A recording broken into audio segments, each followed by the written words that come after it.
అన్ని ఫ్రీగా ఇస్తారు కదా, అన్నీ ఇస్తారు కదా. మీకు సర్పంచ్ ఇస్తాం, ఎంపీటీసీ ఇస్తాం, జడ్పీటీసీ ఇస్తాం, అన్నీ ఇస్తారు కదా. మరి ముఖ్యమంత్రి ఎందుకు ఇస్తలేరు? అన్నీ ఇస్తుండ్రుగా అని తమ్ముడా, అధికారం ఎందుకు ఇస్తలేరు అడుగుదాములెమ్మురా. అన్నీ ఇస్తుండ్రుగా అని తమ్ముడా, అధికారం ఎందుకు ఇస్తలేరు అడుగుదాములెమ్మురా.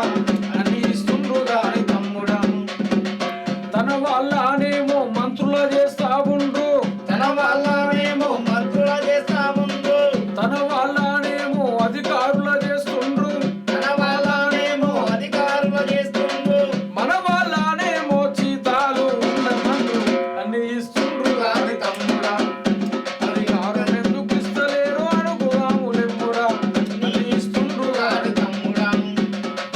గుల్ల కురువలకేమో గొర్రెలు మేకలిచ్చినారు, గొల్ల కురువలకేమో గొర్రెలు మేకలిచ్చినారు, ఏమి లేనుల్లనేమో బర్లగాయమన్నారు, ఎన్నేళ్ళనేమో బర్లగాయమన్నారు, సాలుల్లానేమో మగ్గాలను నెయ్యమన్రు, శాలోల్లానేమో మక్కాలు నెయ్యమన్రు, సాగలుల్లానేమో బట్టలుక్కి బతకమన్రు, సగలుల్లానేమో బట్టలుతికి బతకమన్రు, మంగళుల్లానేమో గడ్డాలు చెయ్యమన్రు, మగలుల్లానేమో గడ్డాలు చెయ్యమన్రు, మాదిగుల్లానేమో చెప్పులను అమ్మమన్రు. మదిగోళ్ళనేమో చెప్పులను అమ్మమన్రు. హా! అన్నీ ఇస్తుండ్రుగా అని తమ్ముడా, మీరు ఎట్లుంటో అట్నే ఉండ్రి. మీకు చేపలు ఇస్తాం, మీరు తాళ్ళెక్కుతా అంటే మూకులు ఇస్తాం.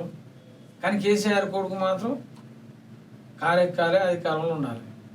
కానీ రేవంత్ రెడ్డి మాత్రం సింహాసనం మీద కూర్చోవాలి. మాకు ఇది వస్తుంది, అన్నీ వస్తున్నాయి మంచిదే, కానీ అధికారం ఎందుకు ఇస్తలేరు మాకు అని మేము అడుగుతున్నాం. గొల్ల కుర్రలకేమో గొర్రెలు మేకలు ఇచ్చినారు, గొల్ల కురుమలకేమో గొర్రెలు మేకలిచ్చినారు,